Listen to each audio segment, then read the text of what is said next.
You know what? I fucking hate Peggy fucking Hill. Remember when I said that Elmira may have been my least favorite character in all of media? Well, I forgot about Peggy fucking Hill. What's so bad about her? Well, she helped shape what I hate about people in real life, thinking that she has knowledge that she doesn't, to a ludicrous degree, and an ego the size of Jupiter. And what episode shows Peggy fucking Hill at her absolute worst? I don't know, but Lupe's revenge has to be a good damn candidate. The episode starts off with Peggy substituting for a Spanish class, and it already starts shoving her egotism in our face. You're just a sub. You can't give extra credit. Well, no, not towards your grade. But you will get credit with me. And those Peggy points add up.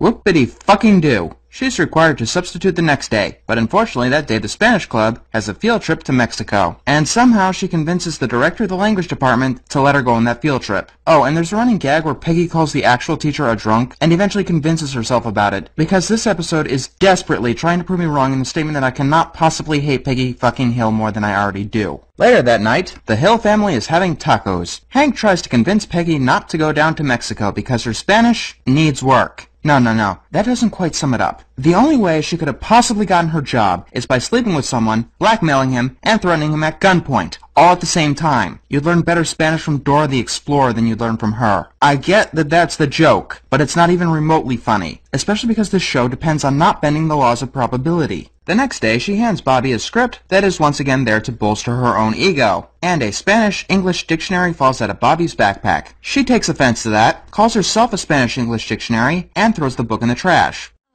Bobby, if you ever marry a Spanish teacher, and you probably will, never doubt her enormous gifts. Unless she's a blithering idiot. On to the B-plot. Hank gets sought by a female cop. They chat a bit, and it's clear that she's flirting with him. Moving on. Bobby reads out his script, and thank God no one indulges her bloated ego trip. Then she instructs everyone on the bus to only speak Spanish, including the goddamn bus driver. A teacher who doesn't speak a lick of coherent Spanish, forcing students to only speak in a language that they barely comprehend in a country that has Spanish as its primary language. I can't see what could possibly go wrong. Oh, and by the way, why the hell is Bobby in the Spanish club? Last time I checked, he didn't care about extracurriculars.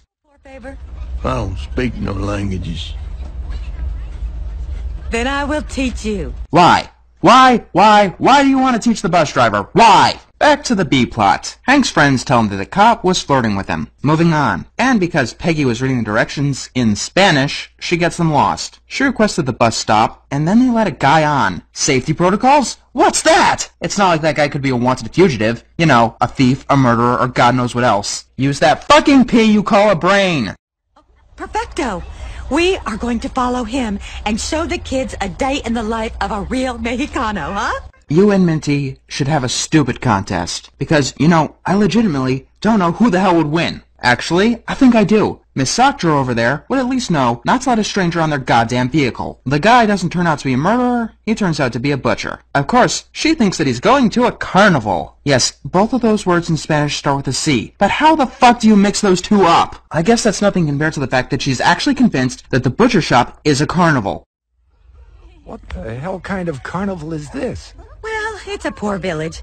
They can't afford the rides. Usted es la poor maestra del mundo, you concentrated pile of stupid! The butcher comes outside and gives the whole class a show. Yeah, cutting off the head of a chicken in front of a class of grade schoolers. Awesome! And Peggy makes it seem like it's all part of an act. I hope you plan on paying that guy for the chicken you threw on the floor. Oh, who am I kidding? She's probably gonna ask the guy where the fuck she can buy the cotton candy. Hank tries to get his ticket back, feeling guilty about the whole thing. The police officer gets called away, and thinks that he's come to get her phone number. Moving on. And now the episode gets bad. I mean really fucking bad. It's already a comedy of errors without the comedy. The only way they can make it worse is by raising up the errors. A little Mexican girl named Lupe comes by, and tries to sell gum. Peggy thinks that she's a student, and orders her onto the bus. Alright, let's count everything wrong with the scene. First of all, I know Peggy is too stupid to comprehend even the basics of the Spanish language, but is she really stupid enough to not recognize each member of the class? Barring that, I'm pretty sure that the other teacher didn't recognize her either. Secondly, what happened to roll call? You know, what you do to make sure that you're not missing any kids? Third, who's the sick piece of shit who tried to use kidnapping a kid for comedy? They make it back to their school in America before Peggy realizes her mistake, presumably while Lupe was annoying her that she was a resident of Mexico. So obviously the reasonable thing to do is drive Lupe back to Mexico Mexico and try to clear up any misunderstandings brought on by Peggy's pitiful misunderstanding of the Spanish language. Well, we'll find out after the B-plot. Sexual harassment. Moving on. No, Peggy decides to bring Lupe to her house like a little lost puppy dog, and not a child whose family is probably worried sick. Apparently, Lupe's family does not have a telephone.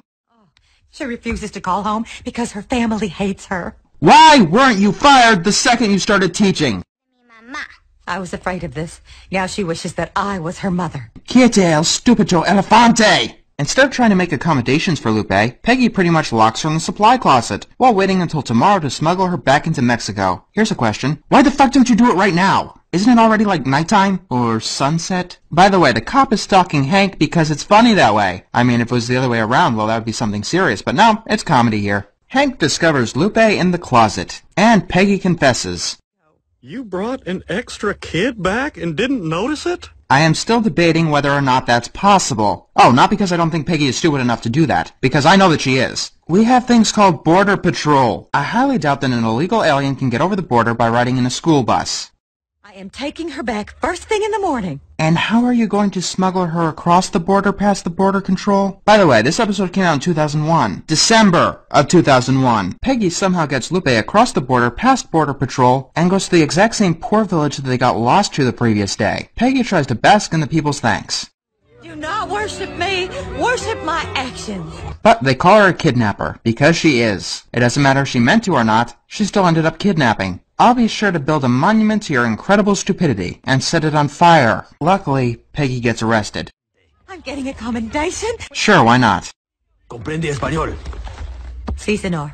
Ojalá que te pudras en la cárcel y que las ratas te coman los ojos. Hey, get this guy a beer.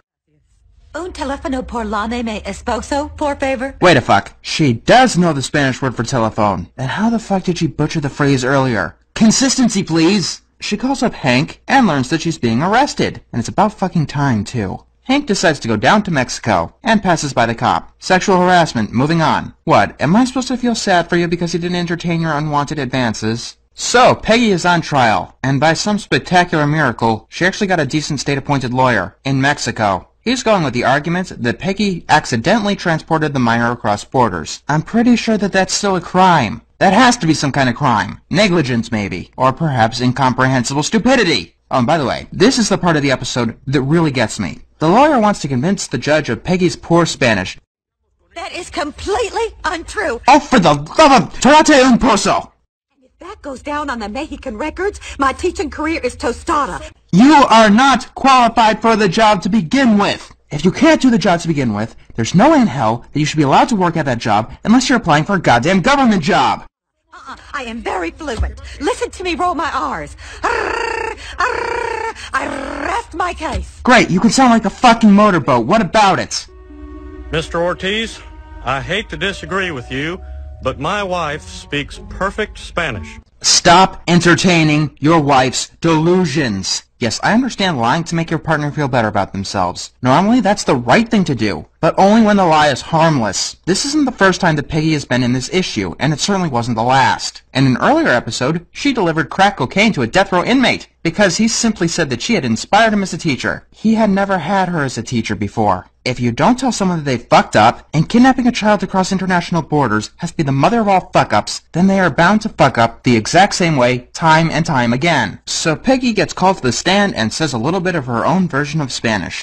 Su pudenor. Yo poder ver que usted ser caballo razonable. You know, I was about to say the exact same thing to you. Yeah, she continues to butcher the Spanish language, and is allowed to go free. I guess accidental kidnapping isn't a crime. So we have a Spanish teacher who can't speak a lick of Spanish secure in her job. She kidnapped a child because of this fact, and didn't feel any guilt of this child's fate. And she got away scot-free, still thinking that she has a mastery of the Spanish language. So she fucked up, didn't really care that she fucked up, and didn't learn anything at all so she can fuck up in the exact same way again. Peggy fucking Hill, go die.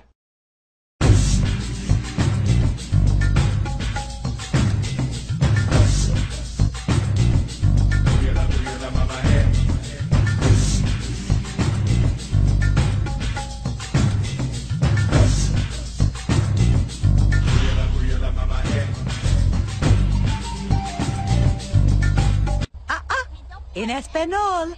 Tú eres puerca.